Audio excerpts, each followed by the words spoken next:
আজও আছে একটা 2 টিয়ার কেকের অর্ডার। তো এটা হচ্ছে নিচের যে বটমটা হবে সেটা দেখো কতটা স্পঞ্জি হয়েছে। এটা ঠিক কতটা স্পঞ্জি তোমরা বুঝতে পারছো, সুপার সফট একদম কেকটা। তো এর ওপরের লেয়ারটা আমি কাটিং করে নিয়েছি, এবার এটা কাটিং করব। তো চলো বানানো যাক।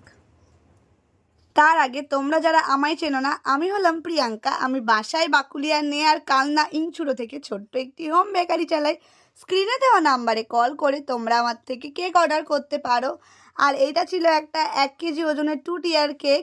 আর কেকটা ঠিক কতটা সফট তোমরা দেখো, আমি পুরো দুমড়ে একটা হাতের মুঠোয় নিয়ে নিচ্ছি, তাও এটা ভাঙছে না, এতটাই সফট হয় আমার প্রত্যেকটা কেক।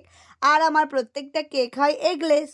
তোমরা এটা আশা করি অনেকেই জানো। প্রতিটা কেকের মতো এই কেকটারও আমি ক্রাম কোটিং করে নিচ্ছি। আমার অনেক ভিডিওতেই তোমরা দেখেছো। এটা ছিল পাইনাপেল ফ্লেভারের, তাই ক্রিমের ওপর পাইনাপেল তো ক্রাশ দিতেই হবে। কাস্টমার বলেছিল পাইনাপেল ক্রাশ দিলেই হবে, আর ফ্রেশ পাইনাপেল দেওয়ার দরকার নেই, কারণ ফ্রেশ পাইনাপেল দিলে তার চার্জেসটা একটু বেড়ে যায়। তো তোমরা যারা যারা আমার থেকে কেক খেয়েছো প্লিজ একটা করে কমেন্ট করে দিও। আর আমাকে ইউটিউব থেকে দেখলে ফলো করে দিও, লাইক দিয়ে দিও, কমেন্ট করে দিও কে কোথা থেকে ভিডিওটা দেখছো।